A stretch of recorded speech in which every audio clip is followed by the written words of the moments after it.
नमस्कार, मैं स्वामी ओम प्रकाश और आज बात राजनीति की है।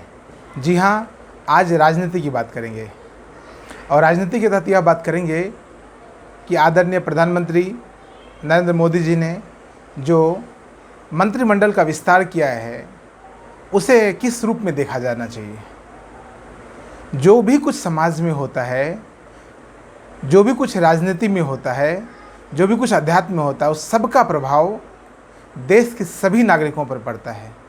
और यदि देश के सभी नागरिकों पर उसका प्रभाव पड़ता है तो देश के सभी नागरिकों को अपना पक्ष रखने का पूरा हक है।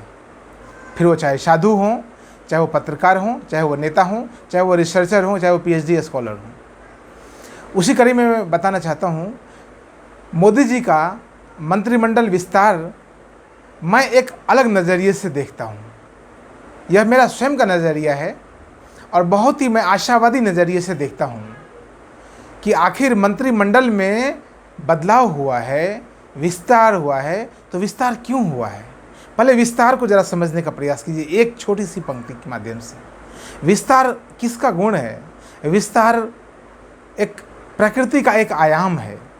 विस्तार प्रकृति का एक आयाम है। सब कुछ फैल रहा है, सब कुछ बढ़ता चला जा रहा है, तो मंत्रिमंडल में क्यों नहीं वृद्धि होनी चाहिए? मंत्रियों की संख्या में क्यों नहीं इजाफा होना चाहिए? बदलाव प्रकृति का एक आयाम है और उसी प्रकृति के आयाम को मोदी जी ने, कई देश के शीर्षतम नेता ने, कई प्रधानमंत्री जी ने एक साकार रूप देने का कार्य किया है।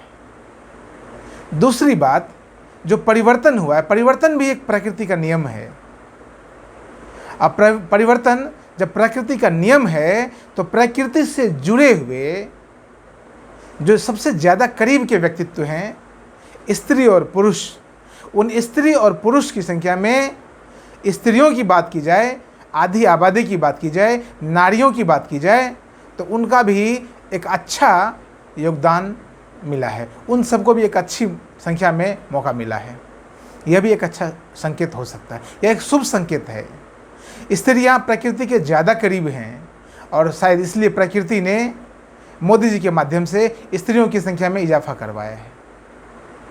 मैंने बात शुरू की मंत्रिमंडल में बदलाव।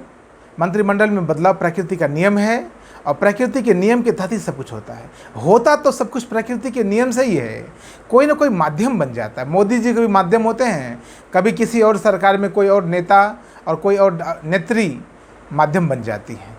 होता तो प्रकृति के हिसाब से ही है। यह तो अध्यात्म की बात हो गई, लेकिन अध्यात्म और राजनीति का बहुत गहरा संबंध है। उसी के लिए मैं यह वीडियो बना रहा हूँ और उसके माध्यम से कहना चाहता हूँ, परिवर्तन लाने के लिए युवाओं को लाना होगा। परिवर्तन किस व्यक्ति की सोच हो सकती है? परिवर्तन अक्सर युवा मन का सोच हो सकता है। परिवर्तन, बदलाव जो है प्रकृति का नियम है, प्रकृति हमेशा युवा है और मोदी मंत्रिमंडल में भी युवाओं को प्रमुखता दिया गया है, प्राथमिकता दिया गया है। इससे यह बिल्कुल तय हो जाता है कि परिवर्तन का बिल्कुल वास्तविक आधार बन रहा है। बदलाव का बिल्कुल एक सकारात्मक आधार बनाया जाना चाहिए और बनाए जाने की कोशिश भी हो रही है। उतना ही नहीं, पढ़े लिखे, शिक्षित, प्रशिक्षित, बड़े बड़े अनुभवी ब्यूरोक्रेट्स, एडमिनिस्ट्रेटर को मंत्रिमंडल में जगह दिया गया है। इससे यह पता चलता है, यह इस बात की ओर इशारा करता है कि कहीं न कहीं मंत्रिमंडल को मजबूती देने का कार्य किया गया है। कहीं न कहीं बदलाव को और अच्छे तरीके से लाने का प्रयास किया गया है। बदलाव तो होना चाहिए, लेकिन एक है कमज़ोर बदलाव, एक है समृद्ध बदलाव। समृद्ध बदलाव की ओर इशारा किया गया है मोदी मंत्रिमंडल के विस्तार को लेकर।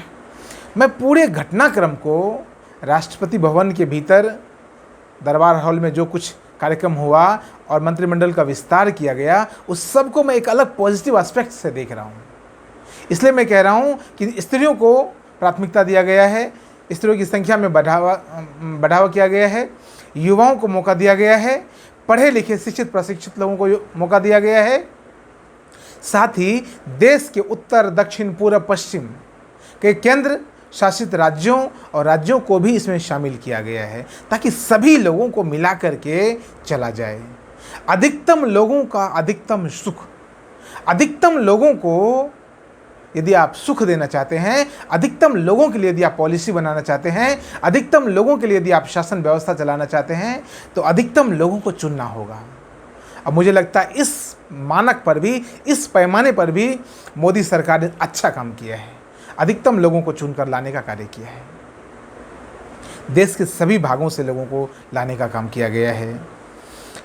साथ ही एक नई पौध तैयार करने की सोच विकसित करने का प्रयास किया जा रहा है। एक नई पौध तैयार किया जाए, एक नई आबादी, एक नई सोच को विकसित किया जाए।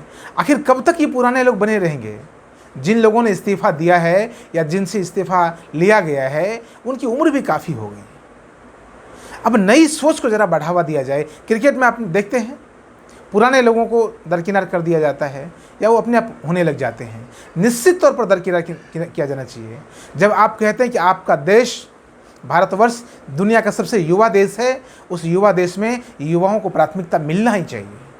आखिर कब तक मोदी जी रहेंगे? कब तक बाकी के नेता रहेंगे? किसी और की नाम लेने की आवश्यकता नहीं है। आखिर कब तक ये लोग रहेंगे? कुछ समय बाद ये चले जाएंगे, फिर क्या होगा? तो सत्ता का विकेंद्रीकरण भी होना चाहिए, मानसिकता का विकेंद्रीकरण भी होना चाहिए, और इस बात को भी सही से साबित करने का पूरा प्रयास किया गया है। समझ इस बात को, बहुत गहरी बात आपसे कह रहा हूं कि नई जो पौध तैयार करने की बात है, यह आज से बहुत पहले हो जाना चाहिए। युवाओं को मौका मिलना चाहिए बहुत पहले। युवा मन की बात हमने कही, युवा तन की बात हमने कही, युवा सोच की बात कही, और युवा पीढ़ी की बात हमने कही। मैं आपसे कहता हूं कि जो भविष्य है हमारा कैसा हो, उसके लिए आज हमें वर्तमान में नीति बनानी पड़ती है, वर्तमान में हमें योजना बनाना होता है।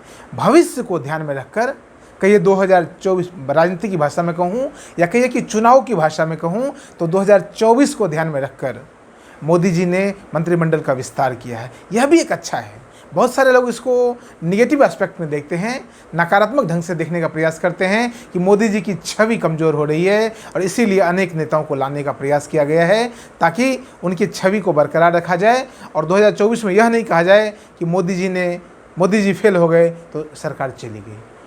मैं ऐसा नहीं देखता हूँ। मैं इसको बहुत ही सकारात्मक, आशावादी तरीके से देखता हूँ, और कहना चाहता हूँ कि 2024 को ध्यान में रखकर या भविष्य को ध्यान में रखकर आपको आज ही नीति बनानी होती है।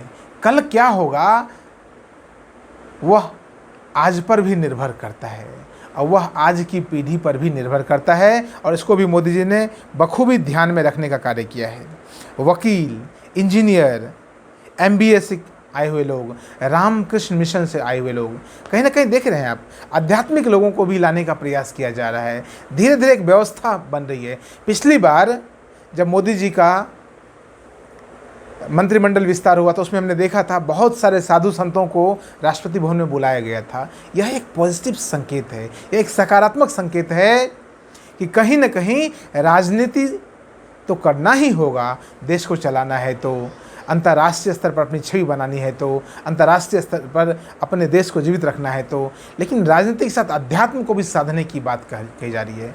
आध्यात्मिक राजनीति की शुरुआत यदि हो भारत में तो यह बहुत ही अच्छा हो सकता है, क्योंकि राजनीति जहाँ से शुरू होती है, राजनीति जहाँ जिस यूनान और जिस वैशाली गणराज्य से शुरू होती है, वह वैशाली और प्राचीन यूनान में राजनीति को जन्म देने वाले लोग बहुत विवेकवान लोग थे, वो योगी लोग थे, वो साधना करने वाले लोग थे, वो संत प्रवृत्ति के लोग थे।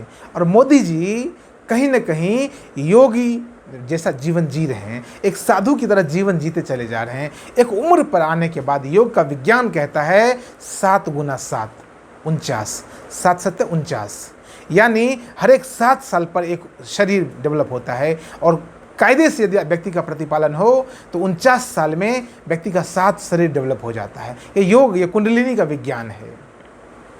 तो मोदी जी का प्रतिपालन, और उन्होंने जितने लंबे समय तक गुजरात में शासन किया है, उसके बिहार पर, उसके तौर पर यह कहा जा सकता है उनके जीवन का जो निचोड़ है, वो निचोड़ यह है, उन्होंने सत्ता सुख तो बहुत भोगा है।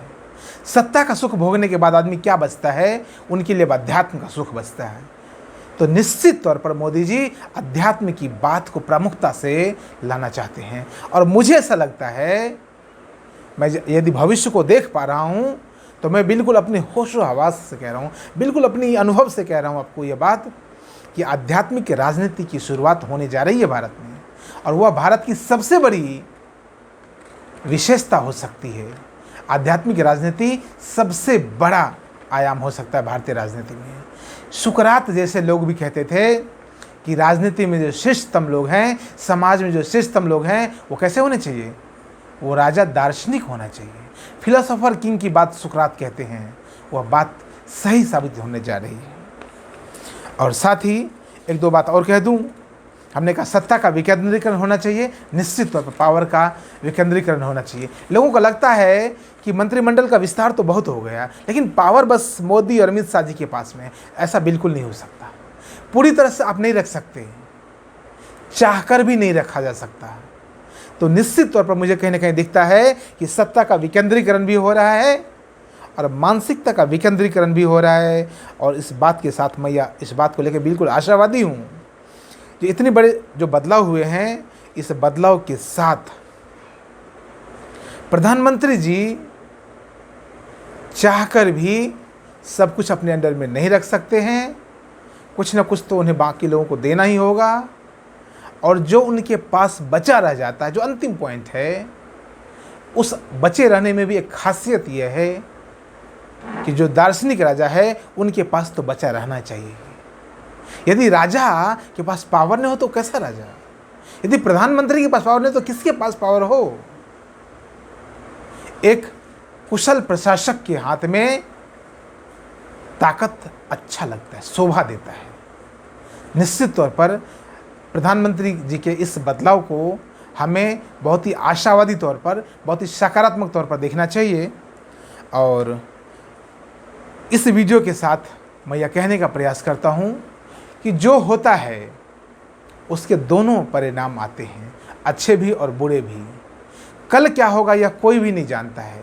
आज जो हो रहा है उसे यदि हम कम से कम सकारात्मक दृष्टिकोण से देखें तो देश में श्रेष्ठतम पद पर बैठे हुए लोगों को भी कहीं ना कहीं मजबूर होना होगा कि जब देश की जनता इस तरह से आपका सम्मान करती है तो आपको देश की जनता के लिए अच्छी और कल्याणकारी नीति बनानी ही चाहिए। नहीं तो आपके बारे में जितनी बातें कही गई हैं, योग, अध्यात्म, साधु, सब कुछ पर पानी फिर जाता है। इस वीडियो में इतना ही। लेकिन मैं आपसे कहता हूँ, जीवन के किसी भी क्षेत्र में, राजनीति हो या तर्क हो, जीवन हो, मनोविज्ञान हो, योग हो, साधना हो, जीवन के किसी भी क्षेत्र में यदि आप किसी नई बात को जानना चाहते हैं, आप मेरे इस यूट्यूब चैनल को सब्सक्राइब करें।